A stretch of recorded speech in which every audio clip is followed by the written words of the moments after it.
There we go. Oh, there we go. Very cool. Hello. Can you guys hear me? Hi, guys. Hi. How are you? How's it going? We came up late. We're going to wait the 3 minutes or whatever it is. I'm just making sure everything works. Oh, you're going to have to turn that down. Turn your sound up. Just making sure everything works. There we go. Perfect. Hi, guys. Just making sure everything's fine. You can hear us good. Yeah. And hello again from the Oregon coast. We got people on there. And from North Salem and all that. So welcome to everybody who's joining us today. All right. So I think we're good. I think we're ready to go. Let's do it. All right. Guys. You guys ready? We got a loaded show. We got lots of stuff to talk about. First, we want to actually thank a few people that's really helped this show come alive and really get, 100% behind me and Darin doing this show. So yeah, exactly. We want a big shout out to our sister Devon Monk, who on her show. Yeah. Monday with Monk. Not only that, she had me on for 2 episodes to really help, put our show out there and get it noticed. So we want to really thank her for that. So big shout out to her. So make sure and go to her channel. It's called Monday with Monk. And you can learn everything about writing and knitting. And, she talks about a lot of stuff. Just a bunch of fun It's a fun, quick, usually no more than 20 minutes or so, but it is definitely fun to do. I always tune in. Absolutely. And also, we want a big shout out to Deanne Hicks, who is the reason we have our logo. If you see up there, that Utah, which is under the Oregon moon, she drew that for us. We gave her the idea and she came up with it, and it is absolutely awesome. Absolutely. We really love that. And not to mention that, she's made these really cute. Yeah. Here, holds a few of these. We'll bring them right up to the camera. Cute little alien creatures. Where's the other one? There you go. Cute little creatures here. They're out of wool, and they're from her business, which is called Dee's Darlings. And I've got a little card here that's right here that's got her stuff on it. And so anyhow, check her out. She's got really cute stuff, but like I said, she really went above and beyond with making our logo. We really love it. No, absolutely. And we'll show you, we'll have in the future merchandise with that logo on it. And exactly, that's in the future. Okay, and now the last people to thank, but not the least, of course, is our wives. Our wives who have been behind us, who are all into this paranormal stuff, this little UFO paranormal journey we were down, and the show. They've supported us 100% all the way. We just want to thank them. Yeah, we couldn't be anywhere without you guys. So love you much. Yeah. So, and as you know, we have this show. How's the comments going, Darin? Is there anything? The comments, people are just saying hi and stuff, and asking if they can ask questions, which I'm totally good with and fine with. And if we don't answer all your questions, a lot of time we'll take note of them. And as you'll see, some questions that came up last week, we're going to answer this week. So if we don't get to them, we'll talk about them briefly, but then we'll find out all the facts about them as it goes on. So anyhow, are we ready to go? Yeah, I'm just looking at the chat and everything. So. All right, so I think we got this going, and like Darin said, also that coming in our future shows, we're going to have guests on. But as you notice, we've redone this. It's got a different look. Hopefully, it looks better for people out there. We've got a new camera, so absolutely. So if you guys like us, subscribe, thumbs up. It just helps. Yeah, it helps our show get out there and get noticed. And we appreciate everybody who has subscribed so far. All right. So now I think we should get started. Let's get started. So let's start. I'm going to do the first one, which mine was, I decided to do Wolf Creek Inn, which is here in Oregon. This is our local one. And paranormal. And it's really interesting. It's right down the I-5, down by Roseburg. But anyhow, I'm going to read you a few facts about it first. Okay. And then we can talk about it as we go. Okay. So Wolf Creek Inn in Southern Oregon. It was built in 1883. So it's 139 years old. So it's been around for a long time. It's the oldest continuous operating inn in the Pacific Northwest. Really? Yeah. And it was originally a stagecoach pioneers used to go. This was one of the places they stopped. They tried to keep it as original as possible. There's been a couple remodels on it, but it's also a convenient stop. It was a convenient stop for fishers, hikers, and others right off the I-5, just north of Grants Pass. So it's just north of Grants Pass, just so you guys know. So a lot of famous people actually stayed at this hotel over the years. I'll just name a few because some of these people, I'm not 100% sure of them. A lot of them were older actors, but Clark Gable stayed there. Really? I know. And so another real famous one was John Wayne stayed there when filming Rooster Cogburn. Really? This is where he stayed. Yeah. Yep. And they'll tell you. And also, we had a president that stayed there, and it was Rutherford B. Hayes had stayed there. And anyhow, so we had a few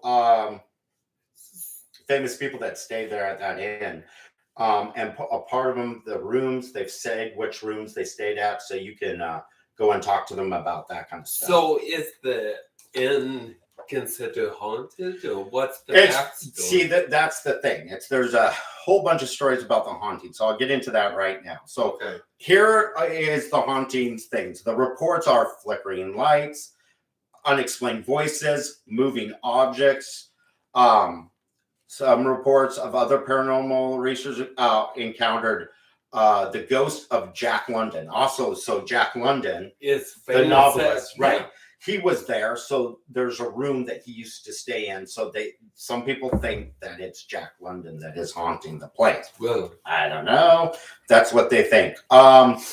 They also believe that he is not the only person haunting the inn. There's also a ghost of a female stagecoach driver who reportedly died in the inn. While the identity of the ghost is uncertain, many connect it to the tale of One-Eyed Charlie. So I'm going to tell you the tale of One-Eyed Charlie. I don't know about you, but I didn't know what One-Eyed Charlie was. And so it was interesting. And also I thought it was interesting that it was a female stagecoach driver. I didn't know that really was a thing. And so I'll get into it. So it seems that during the gold rush, one of the toughest and most famous stagecoach driver making the run south of Oregon was One-Eyed Charlie. Parkhurst was the last name. So kind of a clue, he drove the team hard, spat tobacco juice harder, and cussed like, a sailor. But he missed work only one day during the whole time of payday. He was drunk and too drunk to drive it. So anyhow, when One-Eyed Charlie died at the age of 67, the mortician found something unexpected. Charlie had actually been Charlotte, an orphan girl who got out of the orphanage and into the stagecoach driving by dressing like a man. Interesting. So that's why I was like, I didn't know there were a female stagecoach driver. Well, there wasn't. There was, but played like a man, and that's how. Why? Around what time was this? Well, this was during the 1800s into the 1900s. Okay. Yeah. Okay. So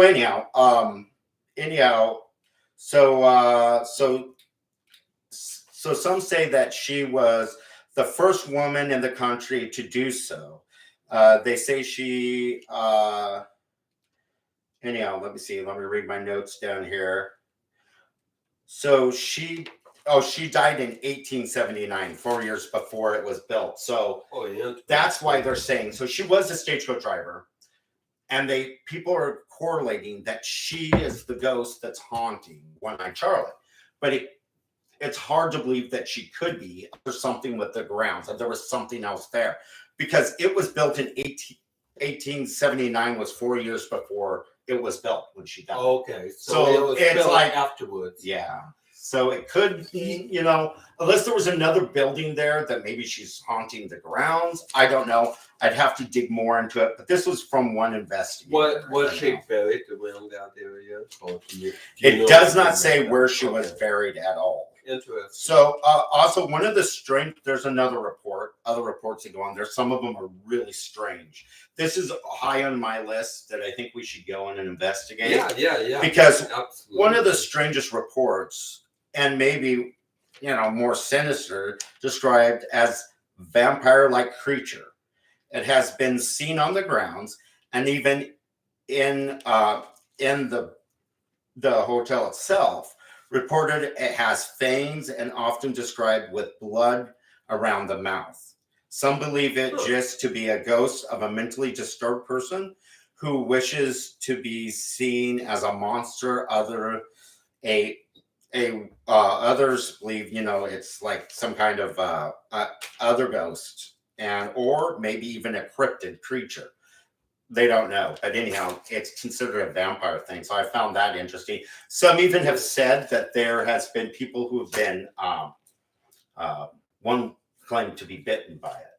Really? So walking through the end? No, actually outside when they investigated it, because it's outside on the ground and it's inside the hotel. It's been reported, and it's always reported as a creature that's white, looks like a monster, but it's got fangs and there's blood around its mouth. It looks like a place we need to go check out. I mean, so you're looking at, you've got ghosts, you got history, you have famous people there, and you've got cryptid possibly. So it's high strangeness for sure. Right down the alley. Yeah. So that is Wolf Creek Inn. That is some of the stuff. If you guys want to know any more, when we investigate it, we'll go more into depth. No, absolutely. Because it's right here in our backyard. We can show you guys findings and stuff if we get it. Right, because it's right here in our. It is. I just found it interesting that a lot of people thought that some of the famous people may have haunted there. So Defunct that's Will in Oregon. Oh, okay. So it's. I think it's Grants Pass. It's just. I think I said it, but I'll say it again. It was just south of Grants Pass, I think. Yeah. So it's just north of Grants. And the end is Wolf Creek Inn. Yeah, and you can go to the website because you can rent out rooms at any time. It is a place where a lot of people investigate, a lot of paranormal investigations go on there. But it's also a place you can just stay, just if you want to be brave and stay at a haunted place. Sweet.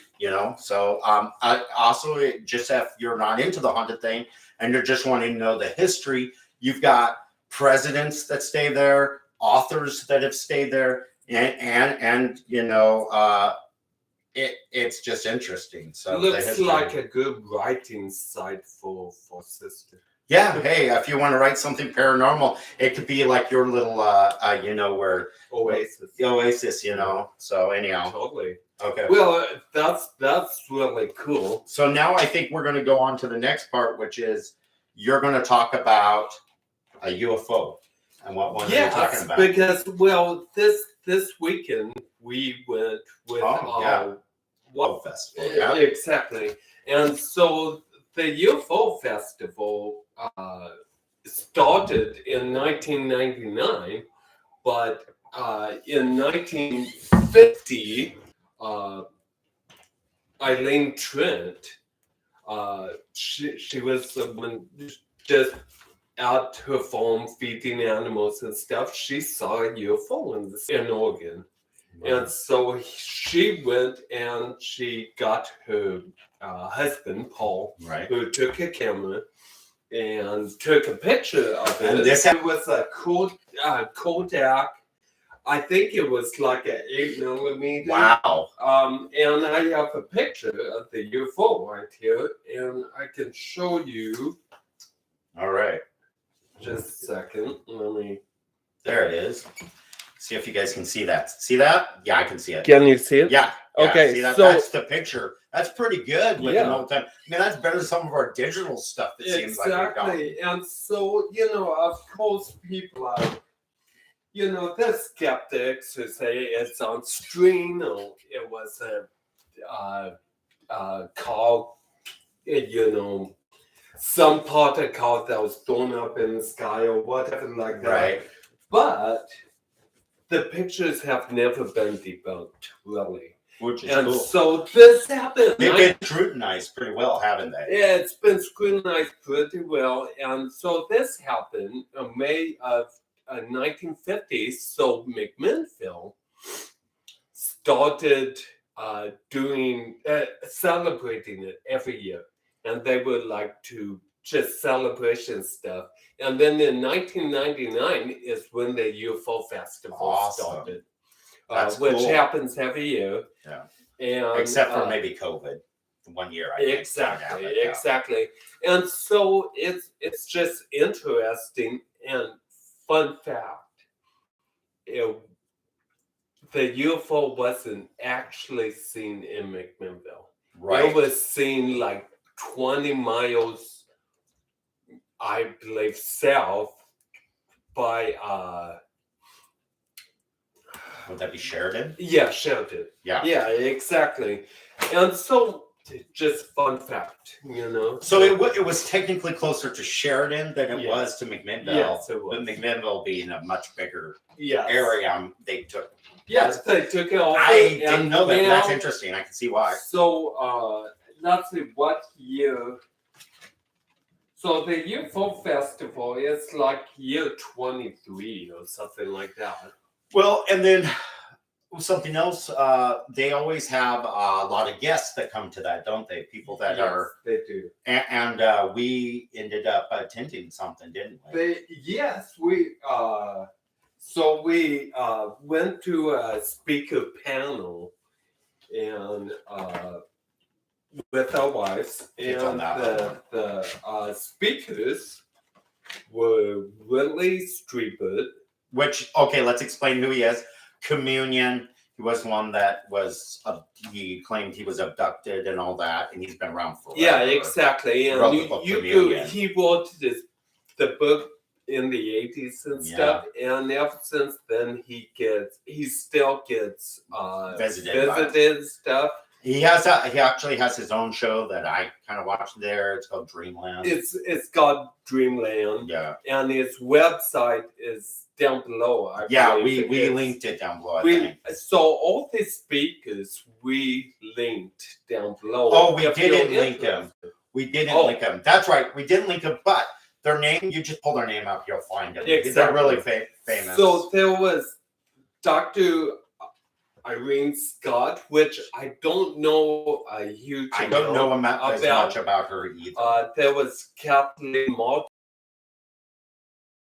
They were the first people to claim to be Abducted. And there's in 1961. 60s, yeah. So that's a really cool guest. Okay, Bryan Bender, who is a reporter for Political, which is a huge, which was great to have on the panel.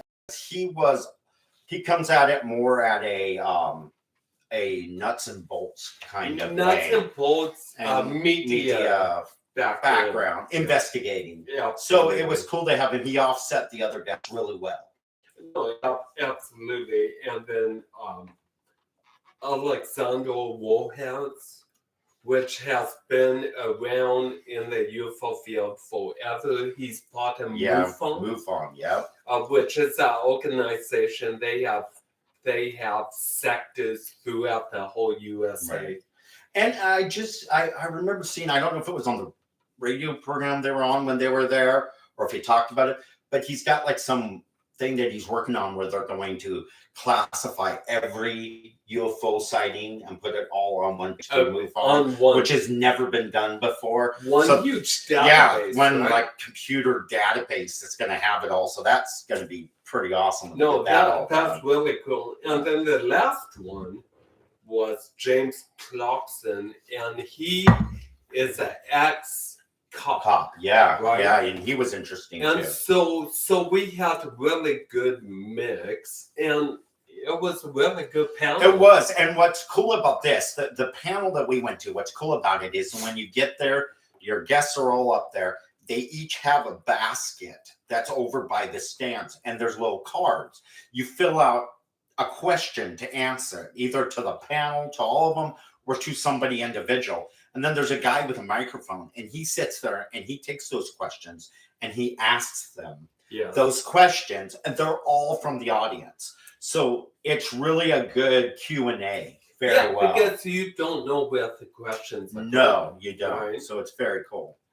So that was really fun. And then in the future, we're going to have like a little slideshow because we filmed the parade day after parade. We took pictures, and I think we'll do a little slideshow thing for you coming up here. But yeah, and in the future, we may actually record more and stuff. But it was just the first year after COVID. It wasn't as big, and we're just getting off the ground. So next year we'll be more prepared. So anyhow, how's our questions going? Let's.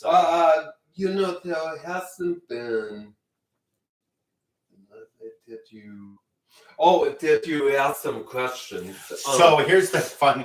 So Chrissy asked the first question, but because of it, it got buried. It never came up. But while we were sitting there, Darin came up with one, which was really good.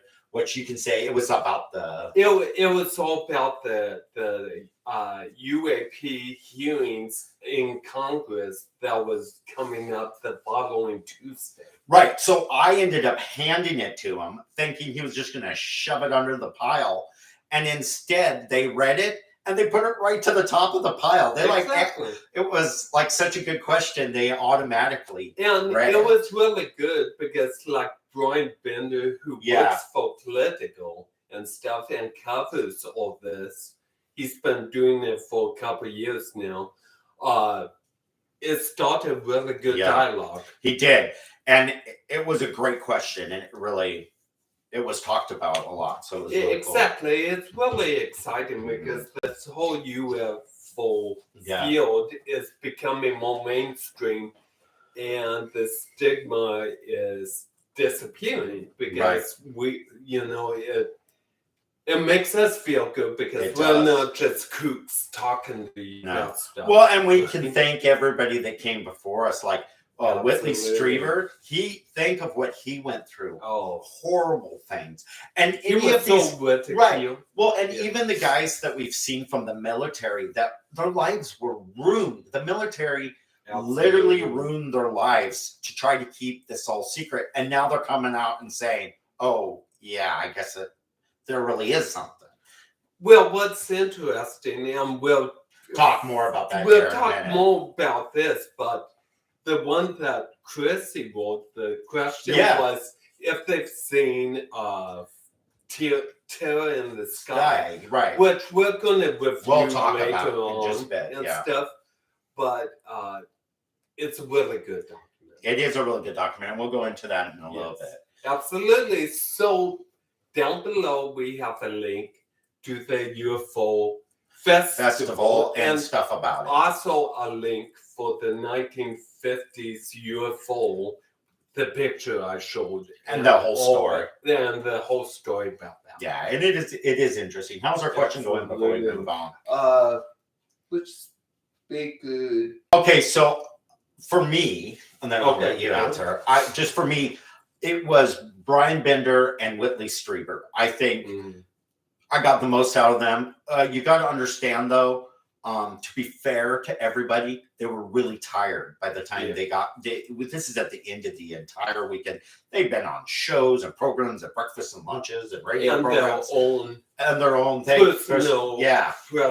So anyhow, I felt that those two, Bryan Bender, Whitley Strieber, I got the most from. Well, and Alejandro Rojas too. Oh, I did. You're right. He was probably the runner-up third. But from totally different perspectives. Because Whitley Strieber goes more towards the alien section. Paranormal. Kind of paranormal. issue, and Bryan Bender, it's all nuts and bolt media. And I think that's what made that really good. Yeah, I think that's what really made that good. Just a second. I have a question. Okay, we're going to answer this question here, guys. So,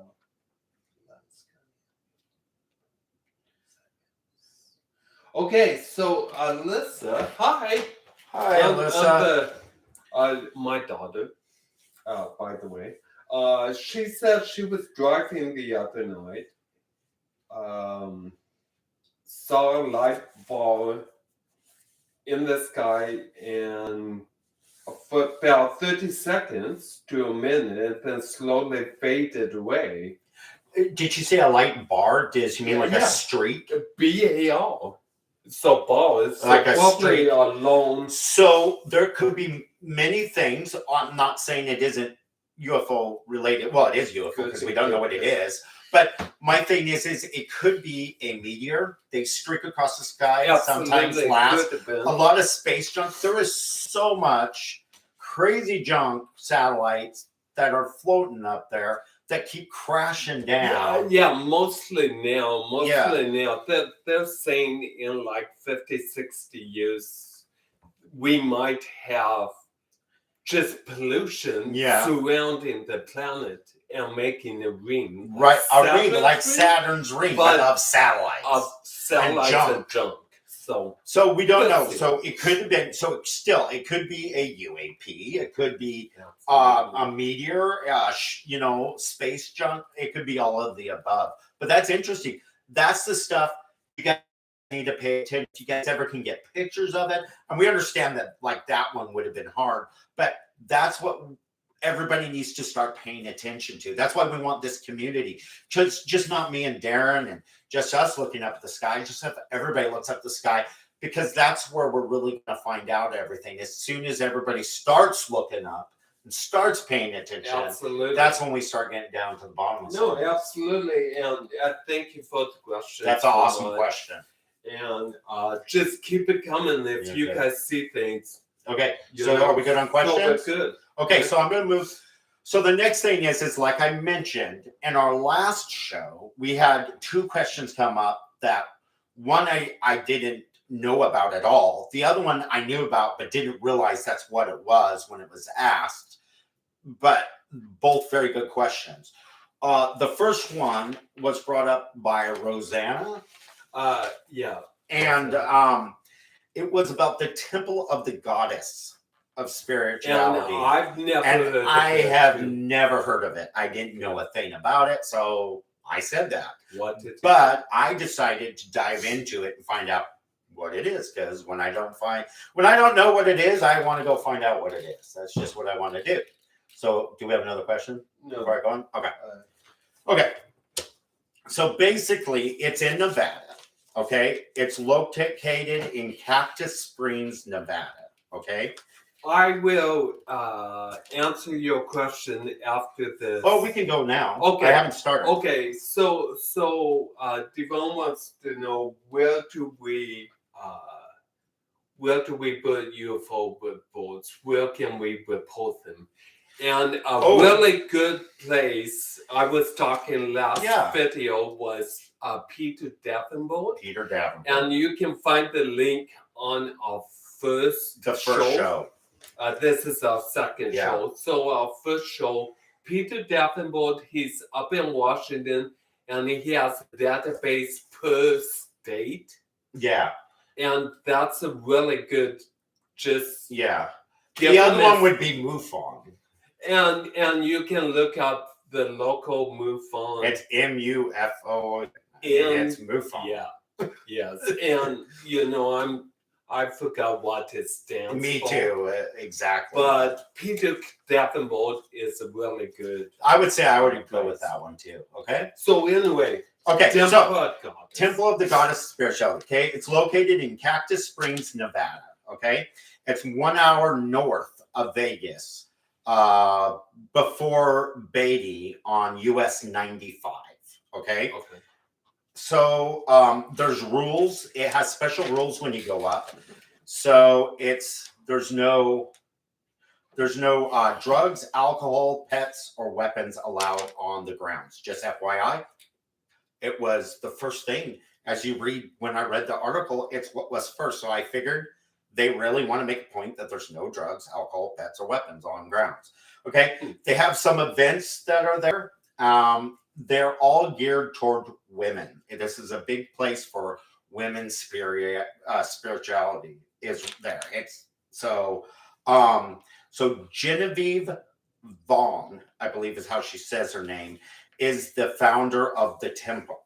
Okay, so I'm gonna read when was it first? I'm not sure if it actually says when it was founded, but I might have it in here. I don't remember. Okay. I want to read these words that were written. This is what was written on the site. So this is interesting. It says, the temple is a powerful place for many reasons. Built on the edge of the Nevada test site, it's also 3 miles from Indian Springs, 8 miles from the federal prison, and about 45 miles more you are at the outskirts of Las Vegas. One gets the distant impression that the oppressive forces responsible for the test sites are uncomfortable with Sekhmet. So Sekhmet, the goddess the temple is dedicated to. I will dive into Sekhmet in a second. And I'm hoping I'm probably slaughtering it. It's actually Egyptian. It's an Egyptian god called Sekhmet. Okay? Or actually, sorry, it's Sekhmet without the T, even though it has a T. It's Sekhmet. Huh. So anyhow, okay? So approximately helicopters called warthogs and F-111s fly low over Cactus Springs on their flights, that they're training flights all the time. So you have this feeling that there's places out in the desert, yet military and test and all this is all around it. So it's interesting. But on that is there that it sets back about 1,000 feet from the highway, and it has cottonwood trees. It's a dotted oasis with sweet-smelling creosote bushes, mesquite trees, and salt cedars drink from the underground water. Many birds and wild animals participate in the dedication of this beautiful ecosystem. So it's like desert, and there's this cool little oasis. And they dedicate it to Sekhmet, and it's a spiritual place. And like I said, it's geared toward women. So now I'm going to read you what I learned, because again, I didn't know who Sekhmet was. So the temple was built with him in mind? With her. With her in mind. Yes. Okay. Yes. And so here we go. Sekhmet, Egyptian goddess, daughter of Ra. Okay. So is a goddess of war and the destroyer of the enemies of the sun god Ra. Sekhmet was associated both with disease and healing and medicine. She was called the Eye of Ra. She was the companion of the god Ptah. It's P-T-A. Yeah. And was worshipped principally at Memphis. She was usually depicted as the lioness or the woman with the head of a lioness.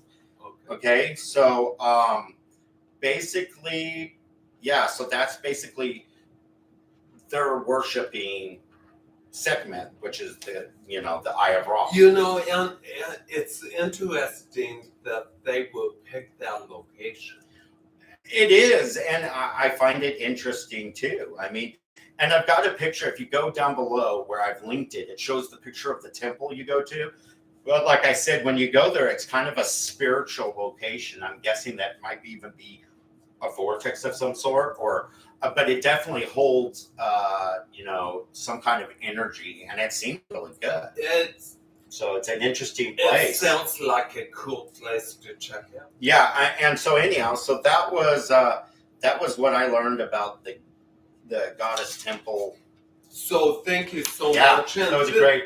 This is what this channel is all about, because we don't know everything. And we're learning it as well. And this helps us learn. And you guys can learn with us. You know, but you guys knew about that. You guys teach us as well. Heck, so I learned about Southern State. So is there any questions about that? Anything that came from that? Oh, yeah. Devondre said that's a very strong goddess. It absolutely is. If you look at Egyptian culture and stuff. Well, I've heard of the IRA. I didn't know it was Sekhmet, and I didn't know that was the goddess, the daughter of the sun god. I didn't know any of that.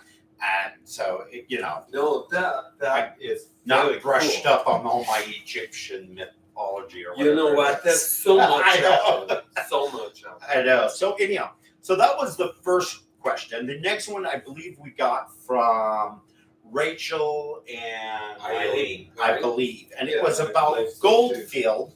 And when they say Goldfield, Nevada, it went right over my head. There's a couple Goldfields or something I went to. I think there was like a Goldfield, Arizona or something. Anyhow, so it just, my mind during the show couldn't grasp onto it. But then I realized, because Goldfield itself doesn't mean much to me, but the hotel does.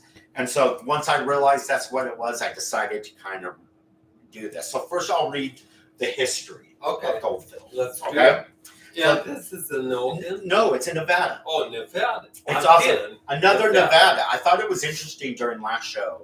We had 2 Nevada. Yeah. I mean, Area 51. I don't know. It's just it was interesting that we had a Nevada. So much in that Utah, Nevada area. The high strangeness. High strangeness. So anyhow, so Goldfield, Nevada is one of many mining boom towns that came to life when the gold was found in the early 20th century. Today, just a few hundred people call it home. Most of the buildings are in a dilapidated state, and in most, you would be calling it, it's living in a ghost town. It's a living ghost town. There is a few people there, but it's basically a ghost town. Yeah. Okay. So it was one of the fastest growing towns, only to dwindle a few years later. So it grew the fastest, was huge, but then when the gold kind of went away, it just died. I mean, you've seen that happen with like logging and everything else, but probably no more than gold rush, because you got all that money influx, or silver mines, or mining in general, I think. Well, they blew up everyone just went to that area. So here's why I know about it. The Goldfield Hotel, which is one of the most haunted hotels, and I should have known, but I didn't, which is great. I'm so glad that this was brought up. Is often seen as the centerpiece of the town. This hotel was once considered one of the grandest buildings in the Silver State, which is Nevada, by the way. When the town started to decline, so did the hotel. The hotel was stunning in its day. Over a century after it was constructed, it was considered one of the most haunted locations in the state.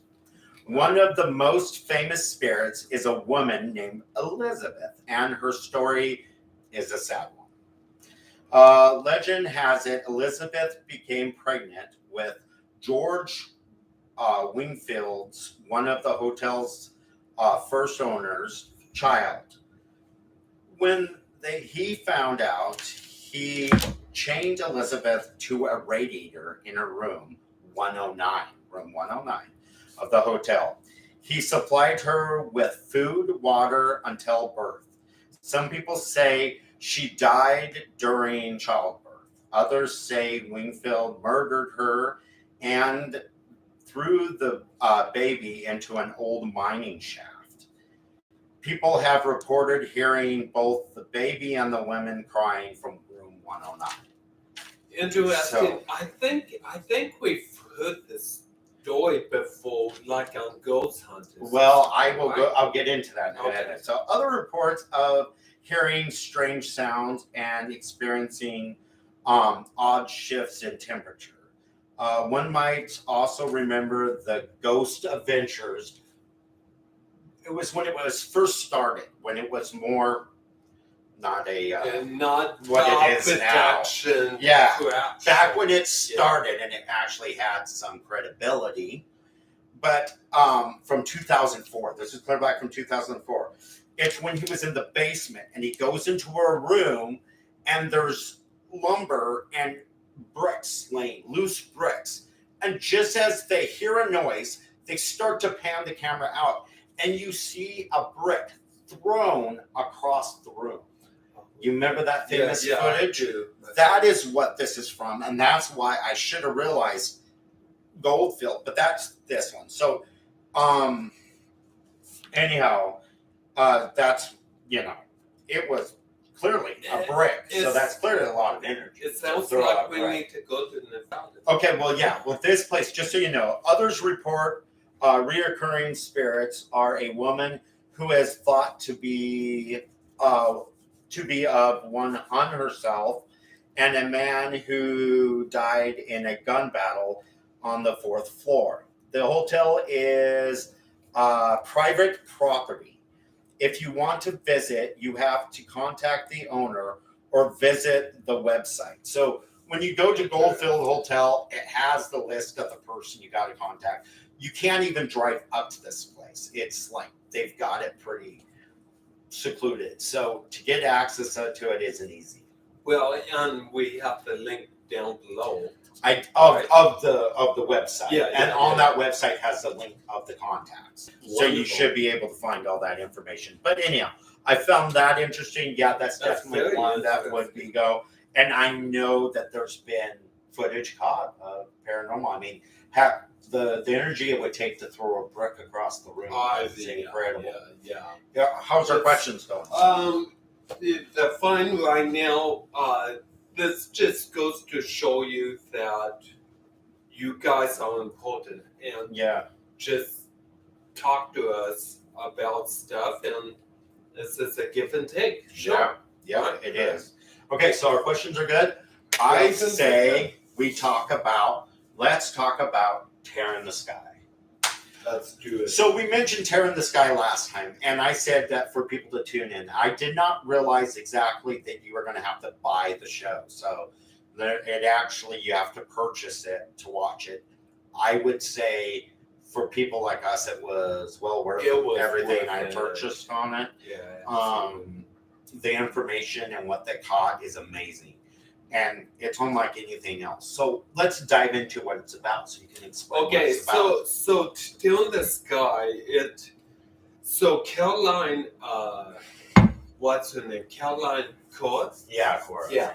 Okay, she is, long story short, ever since she was a kid, she sees things and she hears things and stuff like that. And so she's done some documentaries throughout the years and stuff. And she has a degree in sociology and has studied the mind and stuff like that. And so she wanted to get a scientific team together and check out UFOs around the same area that the Tic Tac was taken. The gimbal. Yeah. And if you guys want more information about the Nimitz and the Tic Tac video and that whole history and stuff, we can dive into that in later episodes. Although everything that's come out has shown the picture of the Tic Tac. I think everybody's probably seen a little bit on it. So this was so the Nimitz was outside the island of Carolina, which is California. Off of California, around Laguna Beach. Yeah, not far from Huntington Beach. Yeah, exactly. And so anyway, so they find this team called UAPX. Yep. And it was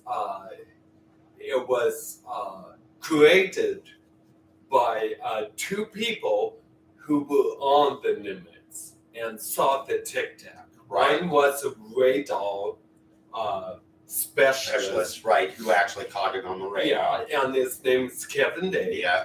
And he's in the documentary. The other one was a flight deck. Was a flight deck person, and his name was Gary Forrest. Yeah. Forrest. Yeah. And he's in the documentary. Yeah. So go ahead. Well, no, just the poor radar guy. So what happened is so they caught all this stuff, and they wanted to review the footage. Well, when they got up the next morning to come on, it was all gone. Yeah, this was at the Nimitz. Somebody flew in during that time, which the flight deck person had seen, requested all of the footage and took it. All the data, and everything. all the radar data, all the computerized data that's stuck in. This is a carrier. This is a nuclear fleet. Right. And so then they're trying to find out about it, and they basically told him he was a kook, a nut. Exactly. And crazy. He lost his 15-year career over this. Yeah, and didn't he lose a marriage over it too? Or yeah, he did. And it's just, and when he talks, when you see him, you see how much it impacted his life. He's almost in tears every time he talks about this, because it totally changed his life in a negative way. No, and absolutely. now he sees them going, oh yeah, by the way, there was something. So going back to the documentary, we can go into them really deep, but let's just stay in the documentary. Yeah. So anyway, they get this group together with two scientists, one a theoretical physicist and one specialist with dark matter. And Kevin Cluth was one scientist, and the other Who's the one that did the sound? Who's the one that did the sound? God, he mocked something. Yeah, I don't know. I've never heard of that guy before, but man, talk about a smart individual. Yeah, so what they did is they had a group on the island. They had a group on the top, mainland of California. Yeah, on top of this huge house. And then they had the Oasis, which is the vehicle. That's part of this UAPX. Mm-hmm. That has all the monitoring stuff. It has all the equipment on top. And they're all talking to each other. So if they see something or see some kind of radiation spike or whatever, they can all triangulate from different angles. And see all that. And so the show did really good about showing how they watched. This was a 5-day thing too. This went on for 5 days. And so they did good about showing them watching. And then they showed where they tried to make it happen. So they did something to it. Like one guy had this sound thing that he would bounce off of stuff into space, which was really interesting. All stuff he's made and designed. So we don't want to spoil show the whole show. Watch the documentary. Yeah. I think this is where UFO scientific based documentaries are going to go. And I think that our government is going at a snail's pace, and you're only going to find half of the story, as usual with, I think, everything on government. Yeah, where I think that the scientific world's starting to latch onto this and start to do shows like this is where we're actually going to end up getting our information that's then going to force the government to actually give their information. But it's going to come here first. Yes, for sure. Chris, it was awesome seeing Travis Taylor. Ooh, Travis Taylor was also part of that. He came in, and if you know Travis Taylor at all, he's on Skinwalker Ranch. Which we're going to talk about in a minute. Yeah, and he's been around in this field. He's from NASA. For a while. Yeah. He was a physicist, worked on NASA and stuff. Yeah. And just side note, Devon asked if Timberline Lodge is haunted.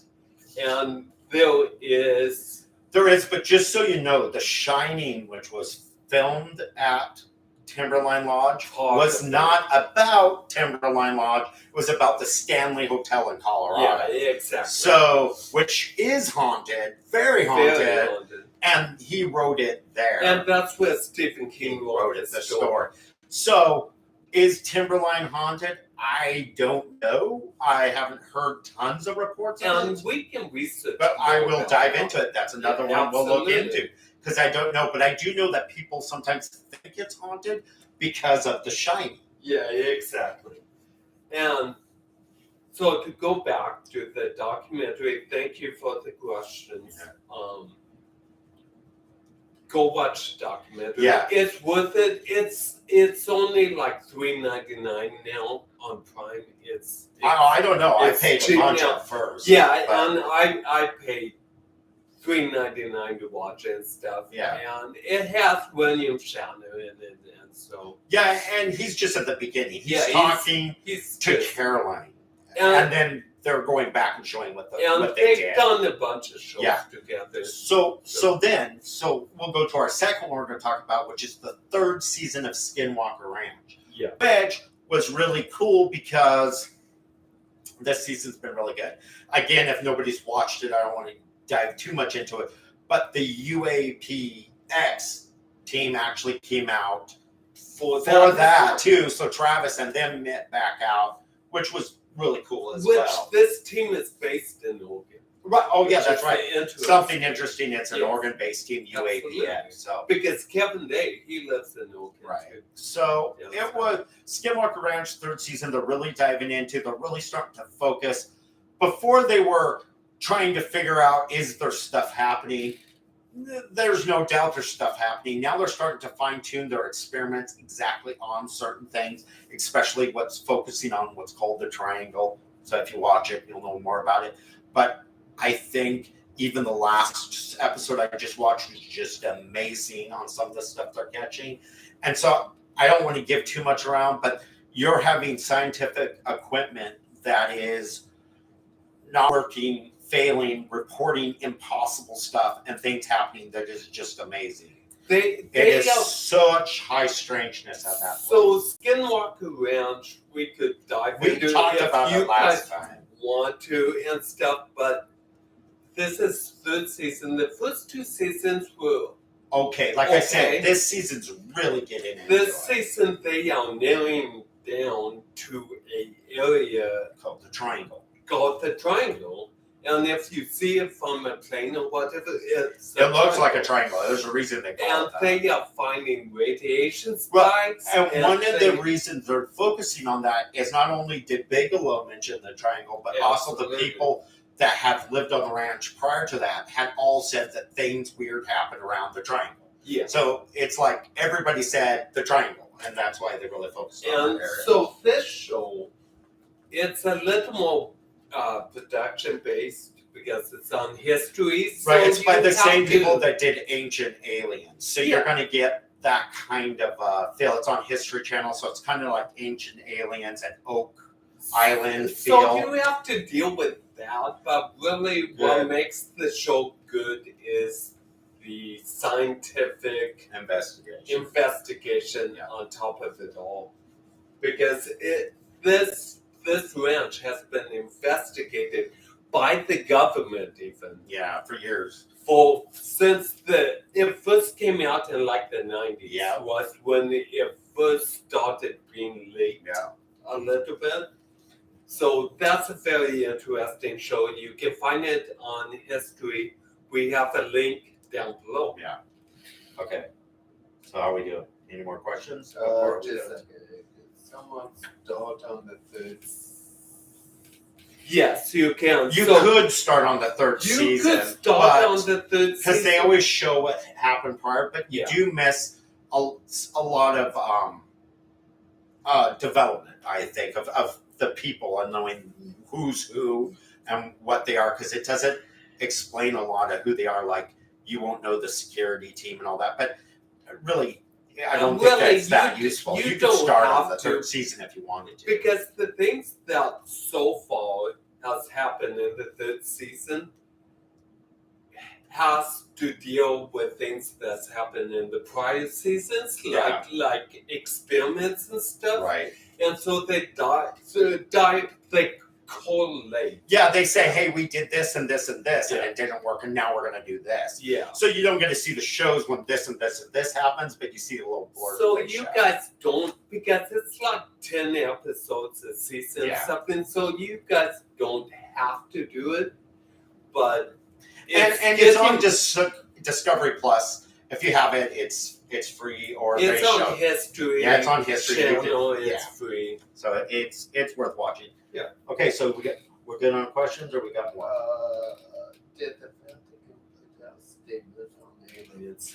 Yes. They did a few years ago. I believe what the last thing they said is believing in alien life or extraterrestrial life doesn't mean you don't believe in God. Does not take away from God's belief. Yeah. And so now you can take that a couple ways. Obviously, and that was the Pope who said. Yeah, and I think it's interesting. I take that in a couple different ways. I mean, it's cool that they said it, but it's also like we're getting all this proof coming out on camera that you can't deny. So if you say that you can't believe in UFOs and God, then you're going to lose a lot of people when they see proof of UFOs. What's interesting is the Vatican, for like 50 years or something, they have their own observatory. Yeah. So I think it's something they've believed in for a long time. Yeah. They just haven't come out. Yeah, about I it. do. But it's But interesting. They even- did. What was this, like 4 or 5 years ago? That they You did know, that? it was even before UFOs were. No, I think that's why I said they it's like were still. it was when we really started looking at space and started putting the Hubble's thing up. I think it's when we started really looking into space. Yeah. They just went and said, "Hey, by the way, you can believe in And aliens and believe in God." I believe that was Pope Francis. I believe it was. Who came out with a statement saying we will welcome aliens, and it doesn't take away from your belief in God and religion and stuff. Which was interesting at the time. I was shocked they said it. Not that they believed it, just shocked they said it. Yeah, and it really goes to show, because that is cool. Going further in the future and stuff, we're going to have these hard questions, and to think that there's life outside the universe Or outside stuff like Earth. that, or Earth itself, is going to go into the religion conversation. It is. Right? It just is. And There's no way it's you can get just around it. conversation. This is not a,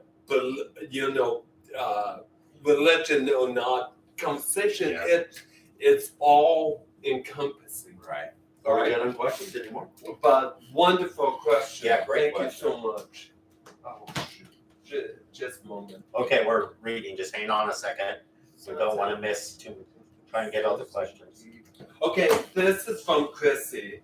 It says, with science and high strangeness conversion, do you think there will be an uptick of people coming forward with their experience? Yes. I mean, that's without a doubt, yes, because you had a bunch of people coming up before when it was looked at, and you were looked at just, oh, that's just a UFO wacko dude.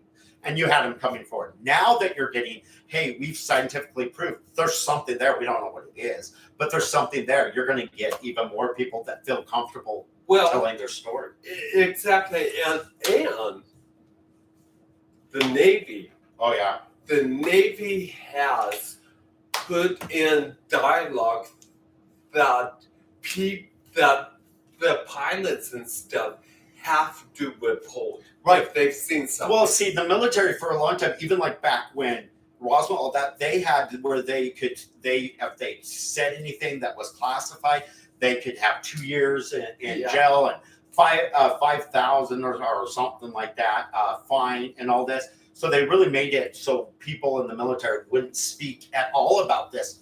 And so now where it's like hitting the main street, that's going to start to crumble away. And you're going to get military people, because I find it weird that we're hearing a lot from the Navy and not much from the Air Force. At all, which the Air Force were the ones who canceled Project Blue Book and said there's nothing to see Right. here. So I think We it's are interesting. wasting our So time. we need the Air Force to start speaking up. Absolutely. We've had the Navy, now we need the Air Force. And so when it comes to civilians and stuff, because this was such a taboo thing, like even 10 years ago, Yeah. right? You were like tinfoil hat people. Exactly. You know, if you said something. The fact that the government now has documentations telling people to report this and stuff, this will make the civilian sector more ready to more sure, because a lot of people need the government to come and say, oh, it's okay to talk about exactly. it, to talk about it. Exactly. Well, yeah, because now they're seeing it on CNN, Channel 8, or whatever news station they watch, that the government's actually talking about it. So heck, if they talk about it, nobody's going to ridicule them. And later in this podcast, we're going to talk about the UFO hearings. Right. The first one that they've had since 1968. Right, 50 years. 50 years since the last one that they had in Congress closed down Project Blue Book. Exactly. And the Air Force was like, there's nothing to see here. Exactly. And so the last one we have, as long as we're good on questions. Yes. Okay, the last one we have, the show, we've been watching Expedition Bigfoot, and it's been a really good show. And take what you want from it, but there's some really interesting stuff. I've heard things I've never heard anywhere in the woods, thank goodness. I've seen things.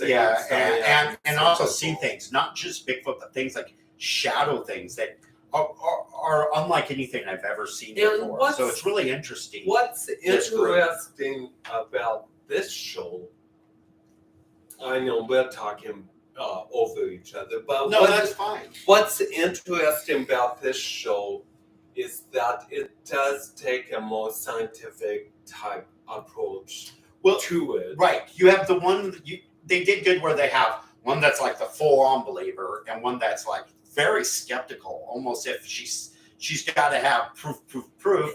It really brings it together really well. And I forget exactly her name. Me neither. But she was taught by Jane Goodall. So she knows all the guerrilla traits and that. So she's been out her whole career with primates and stuff like that. So it's really cool. So you have that. And then you have the guy that's the special forces guy. You have a special forces guy who is a wilderness survivalist. Yeah. Something occult. Yeah, but he's really good. And he goes basically by himself. Yeah, and then you have the other guy who just is investigating everything while they're doing that. And he's more of a Bigfoot investigator, paranormal type. So he has that realm. So I think it's a good mix. Yeah, it is a good mix. You know? But like just this season, they recorded some sounds. I'm not saying it's Bigfoot, but I have never heard sounds like that coming from the woods. And if I did, haunting. I know they're haunting. If I did hear it, I'd pack my tent up and leave. Yeah, so I don't know what it is, but it's definitely interesting. So it's been a worthwhile show to watch as well. Yeah, absolutely, and you can find that.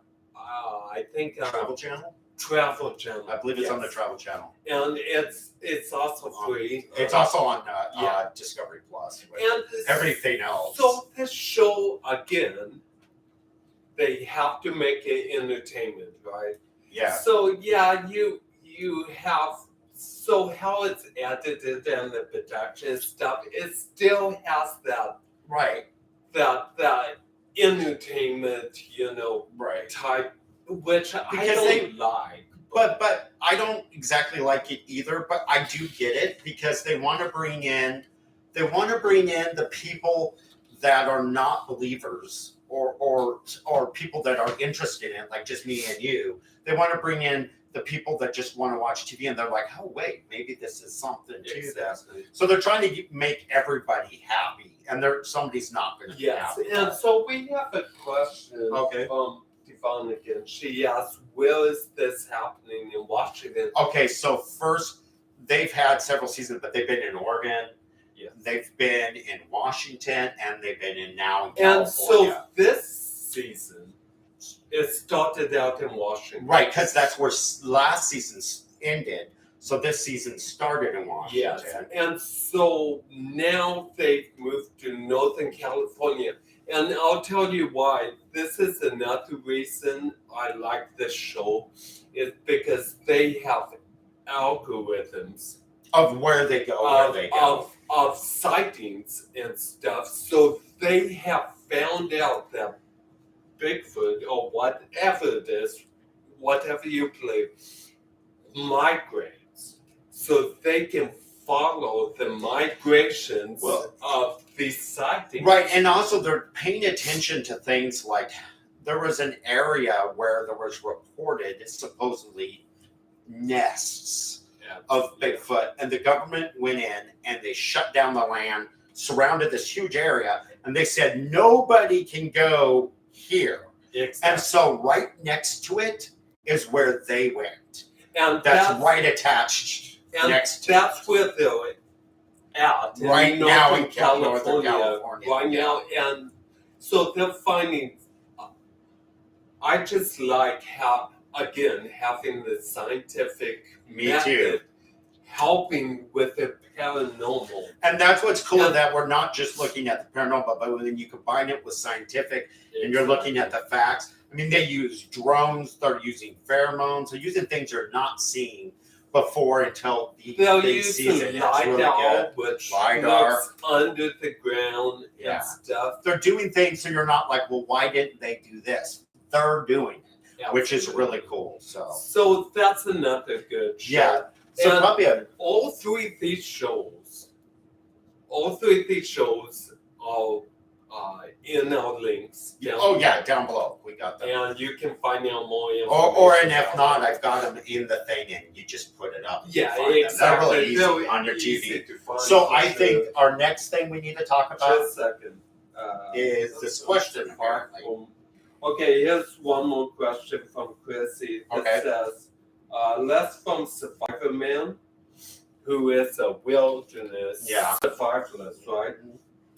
Fame had some kind of experience with Sasquatch. Yeah, right? okay, so I watched Survivor Man because he's the one that I like. He would go out by himself, move his cameras, whereas like Bear Grylls and some of the other ones, he had a production crew with him when he was out. So he really wasn't by himself. But Survivor Man, that guy was. Well, he, in the Canada wilderness, ended up having an experience.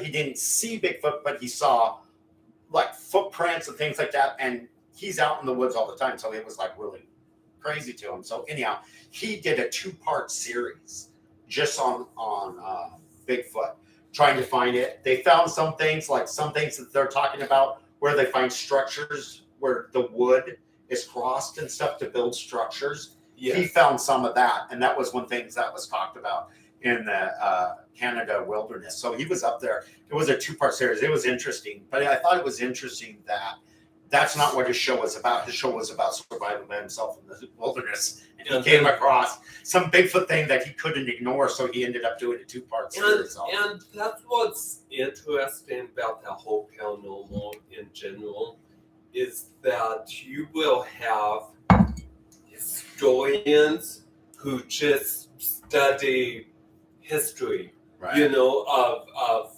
the world and stuff, or you'll have people who just look into Egypt, and stuff like that, and it's all intertwined. They will go down rabbit holes, and it's all connected. Yeah, not to go back to something, but Bryan Bender was like that. He wasn't looking to investigate UFOs. Yeah. He just came across the story and thought that hey, it'd be interesting, and he didn't realize it was going to build to this big of a thing. Exactly, and that's what's really exciting about the field of ufology and stuff right now, and the paranormal stuff, is that scientists Right. would not look at Touch this it thing at all. because Afraid their of the old part of it. career Yeah. would be, and we could dive into Dive into all I mean, that. we have so many examples of the stigma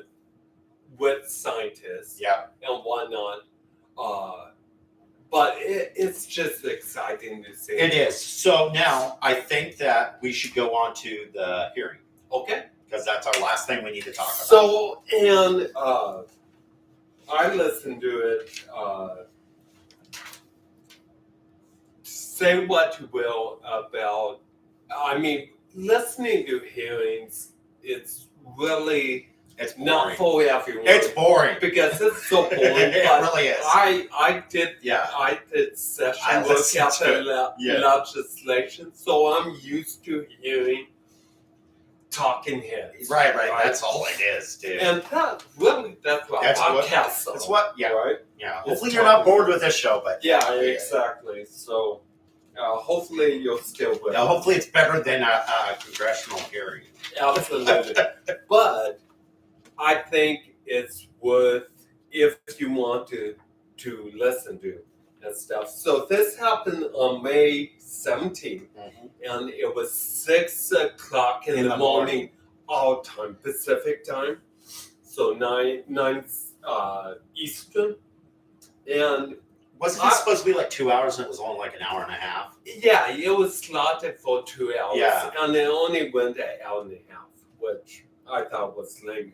But I was impressed that 6 o'clock in the morning, there were like 2,000 people viewing it Oh, yeah. at the time. Oh, yeah. Which, even 9 o'clock Eastern stuff, that's still pretty early and stuff. Exactly. And so I looked yesterday, and there's been 487,719 views. So people are Paying attention. interested They're paying in attention this, to it. Yeah. which is exciting. So I'll give you my take Go ahead. of some of the. Yeah. I'll give you And mine. then, Yeah. okay. Yeah, you're going to go in more depth. Go ahead. So it was just this is just to talk about, this was on the House side, and it was the House Intelligence, Counterterrorism, Counterintelligence, and Counterproliferation Subcommittee. That was the subcommittee that did this for Congress. So it's not the top committee, it's a Right. subcommittee. Gotcha. That's fine. Okay. Yep. So it's chaired by Congressman Andrew Clarkson. He's a Democrat from Indiana. He's the chairman. So if you know anything about legislation stuff, the chairman is basically the moderator Right. of the committee. So anyway, so they had two witnesses. And one was Ronald Moultrie, and he is the Pentagon's top intelligence official. That's his rank or whatever. And Scott Bray, and he's the Deputy Director of Naval Intelligence. So these are the two witnesses. Basically, it was the first hearing, so it was protocol just to see the new. They're putting in a brand new division to investigate. They call it UAPs now. I'm gonna call it UFOs because, just so you know, they're the same thing. it's exactly the same thing, and I have no idea why they said to keep the stigma away from UFOs and stuff. I think it's a lot more than that, but that's another podcast down the road. Wait, and yeah. So the new office that they are putting up is called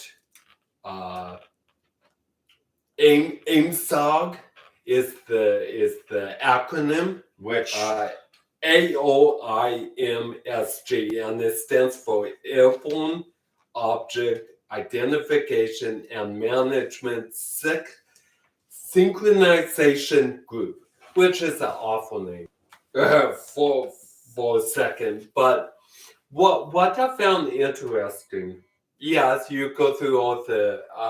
What I found interesting is that there was some good stuff, and then there was some lame stuff. agreed. Okay, with it.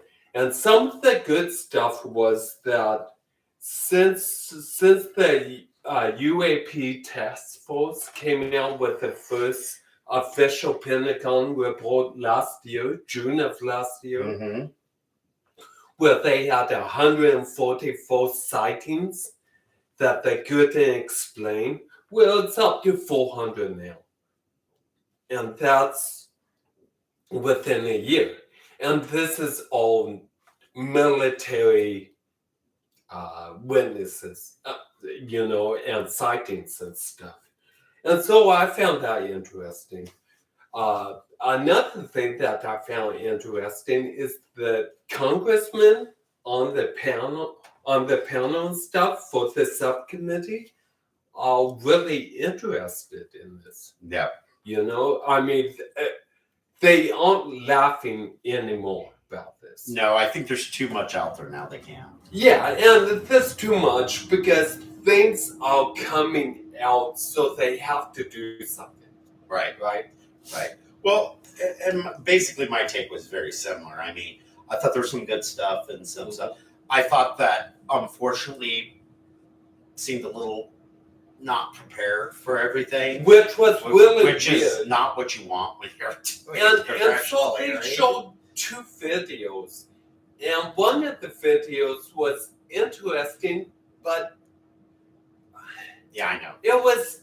Also, the video was just... They didn't have the still shot, so you couldn't see exactly what they were showing the congressman and stuff. It was just kind of mockery. Right, and the other part that I took from it is they're like, here's this is all that we're saying to you, and then we're going to get back together and we're going to do the confidential part afterwards. So they have the part that here's what we're going to tell the public, and then we still have a part that we're not going to tell you. Exactly. And so we're going to come back and talk about that, but you're not going to know what that's about. Okay, so the public, what they Yeah. talked about was procedural things, getting this stigma Yeah. out from it, telling people, they said they're working with the FAA even for civilians and pilots to report Right. and stuff. So, and then they showed these videos and then dove into a couple other things. But all the information that someone who's been researching this for like 20 years or something like we have and Yeah, I stuff, know. all that information was behind closed doors and classified. Because after this, they recessed and then they did a classified Exactly.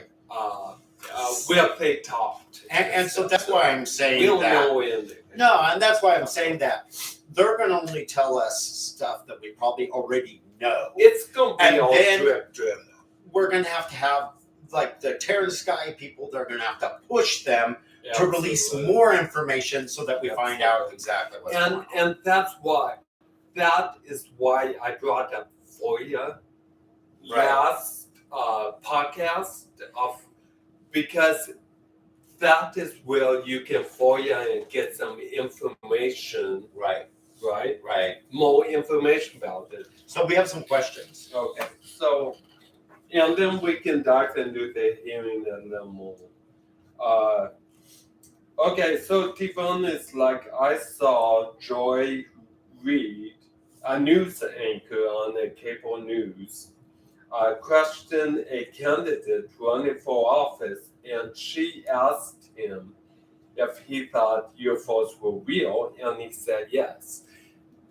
You weren't going to get that 5 or 6 years No, ago. exactly. That's what I'm saying. Yeah. I'm saying throughout the USA, congressmen are starting to take this seriously. Want to hear something weird though?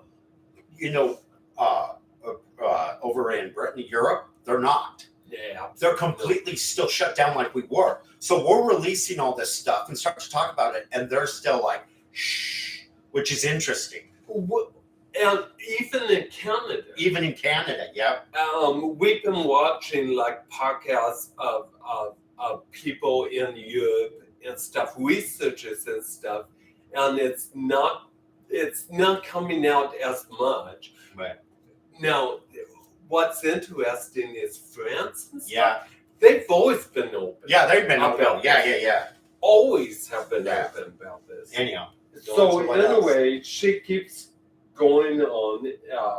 She goes, I was impressed that he spoke out without thinking of the ridicule and the chances of being elected. Well, and that's just about the stigma being away, where now that's actually going to be a favor. You almost want to say, oh yeah, I believe in that, because that's pretty much what the media is putting out there. They're having hearings on it.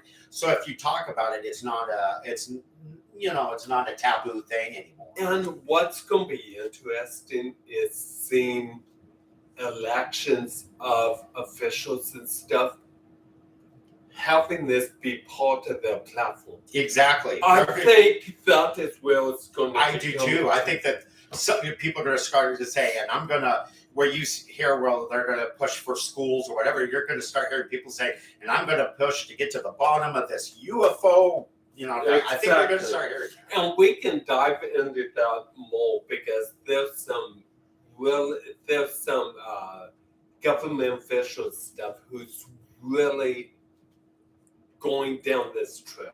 Exactly. Pushing this. So what else do we got? Now this is from Grandmaster UV, which thank you for finding our channel and talking to us.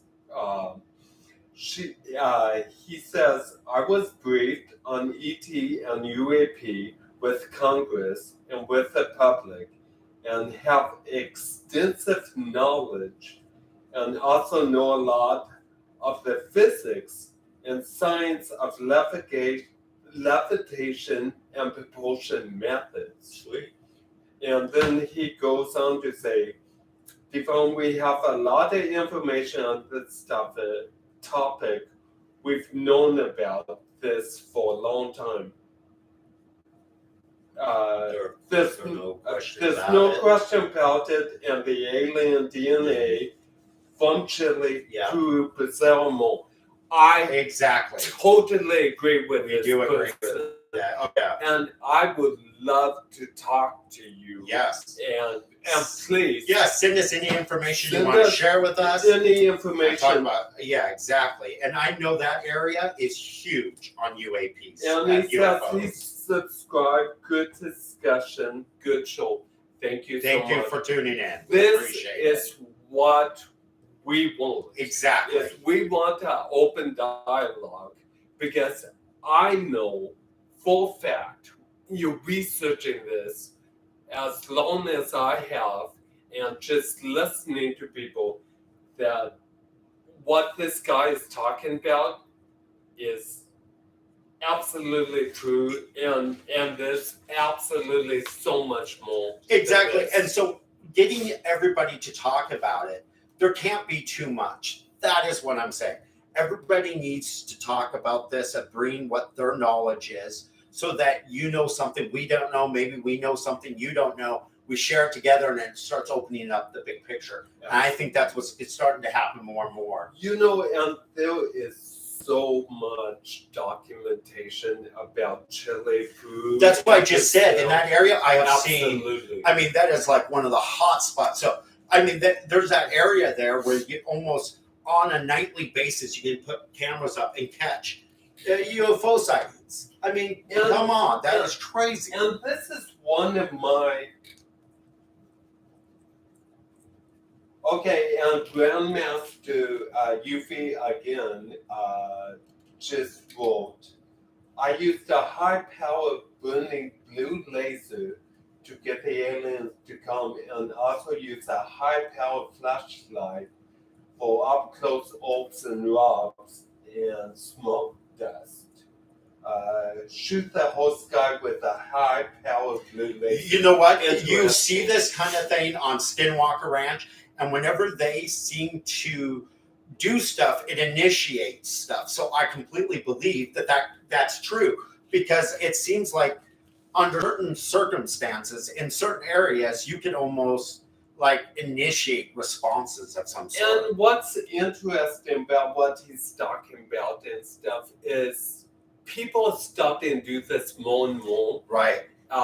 With the C5, with the C, a lot of people are doing C5, which stands for Close Encounters of the Fifth Kind. Yep. And that's where we're trying to contact them. Whoever them is. Yeah. But I have so many views about this and stuff, but I really believe that a lot of this high strangeness, paranormal, UFOs, Bigfoot and stuff, I think it all has to do with the earth and those little pockets of the earth. Well, and I think that as it shows that as the earth changes, so does it seems like it can change with just the environment of the earth and where we're at and what we do. I'm sorry, in the meeting they mentioned nuclear, and that it had nothing to do. They had no idea that there were sightings around nuclear power plants or nuclear test sites. That's bogus. We've known that forever. That's not new information. Yeah, exactly. So one of the cool things that did happen in the meeting, and I would not think that a senator, congressman would go there on the first hearing. I know, no kidding. But went there. He started talking about the Maelstrom incident, and that's a whole incident that we could go into. We'll have to dive on our show. But basically, in a nutshell, it's where UFO came and they shut off minimum missiles from and long story short, they shut off missiles, nuclear missiles. Yeah, they went down. Like seconds upon each other, 10 of them. Yep. And the thing is like 2 days earlier in a different military base, like 50 miles from Maelstrom, they did the same thing. So he brought that up. So it's in the public record, which means that they can subpoena these people and they have to come and testify. But they went on the record saying they didn't know anything about it. So exactly, that's the two interesting. witnesses from the naval intelligence stuff knew nothing about it. I do not know how that's possible. Anyhow, is there more to that? Yeah, no, I you can do it in we're just reading. It's just Grandmaster. He's talking more about.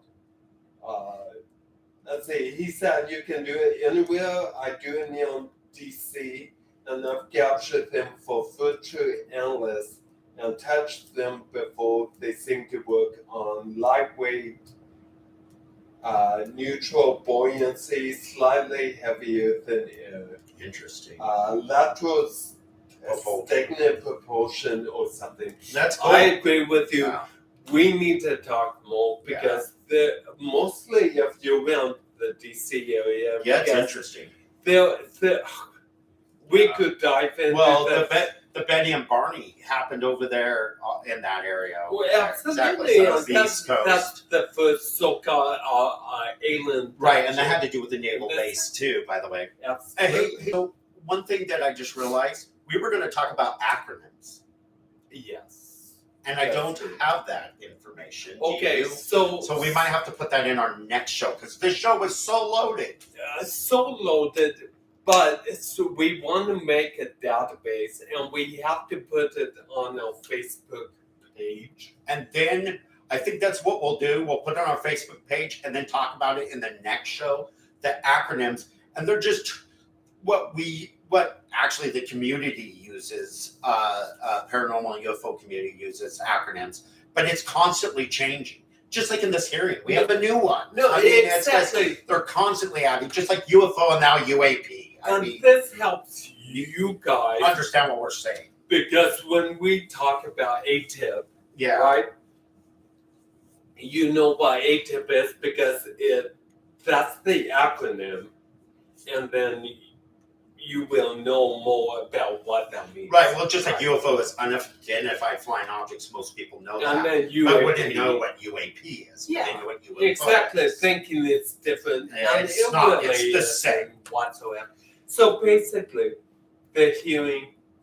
Watch it if you're interested because there were some nuggets in there. There was. There were some hidden nuggets in there, and there's going to be more hearings. Yeah. This is, I think, in the next couple of years. Yeah. I think between paranormal science, high strangeness, and open hearings, I think it's going to just explode. I agree.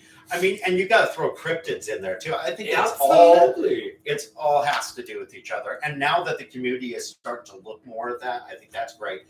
So, on closing, I think one thing that I wanted to talk about real quick as our closing thing, maybe, is our question that we need to answer. Yeah, one more thing from Grandmaster, and then I think we'll slowly kind of wrap up. Yeah, there's one more thing I want to talk about. He said I was in a week-long briefing in DC on the UAPs and ET encounters in 2013, which I've listened to all of that, and it was a mock hearing at the press club in 2013. Anyway, I was 15. It was awesome. We showed Congress and alien autopsy videos. Right. I agree. And then he dives into Stephen Green and stuff like that. You can find that online on YouTube. Just type in 2013 hearing.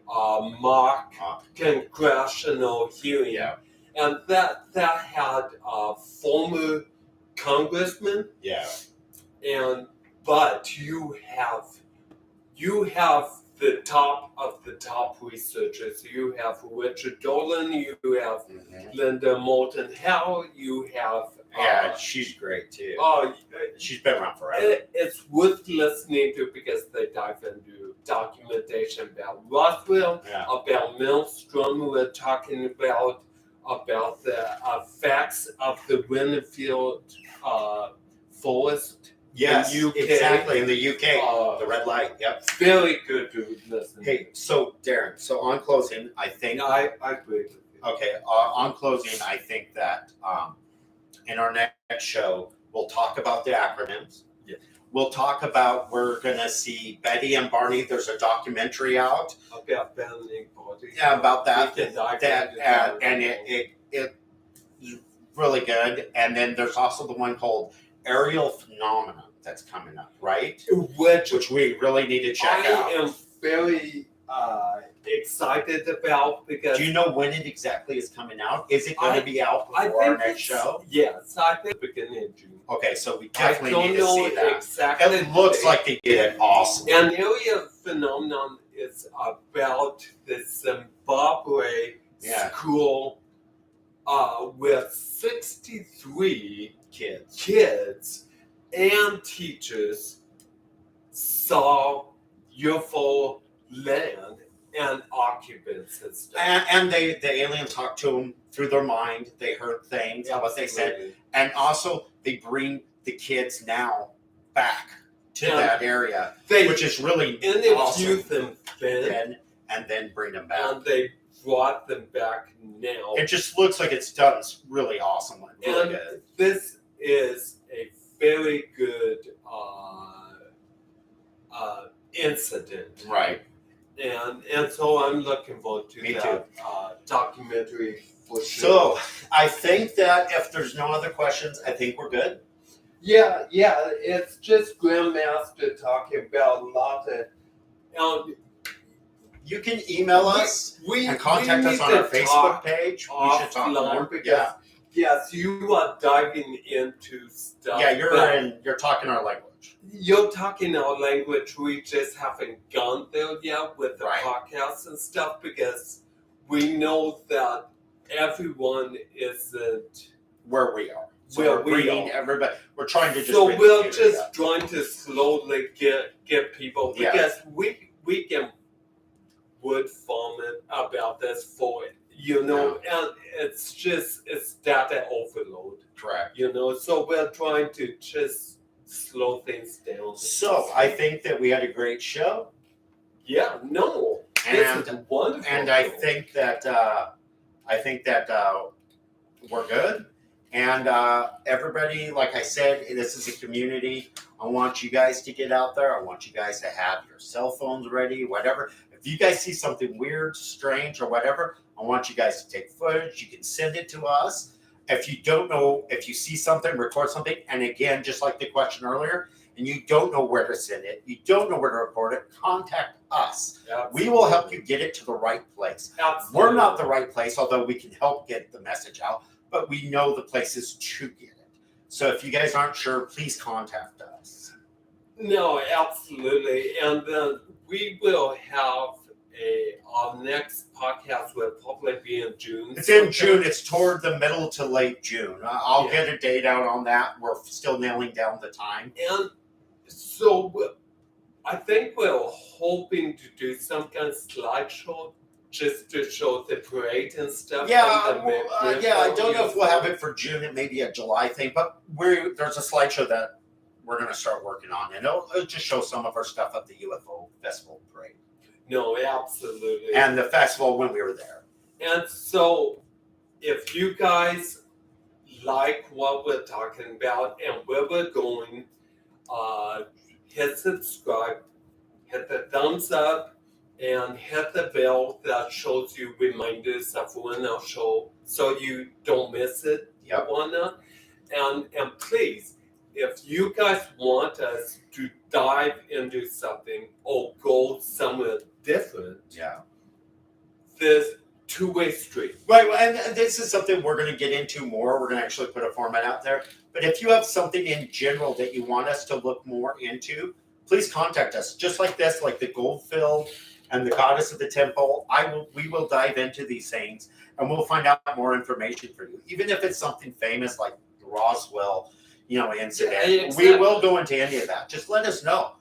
Send us emails or on our page. If you or want anything. us to dive more into cryptic stuff. Yeah, cryptid or even paranormal, hauntings or anything. Haunting, Let us know. We will dive into that. exorcisms. It doesn't matter what. We won't have an exorcism here, but we'll dive into this. It's not like we're going to do a seance. Yeah, we don't need a young and old Probably won't do priest. No.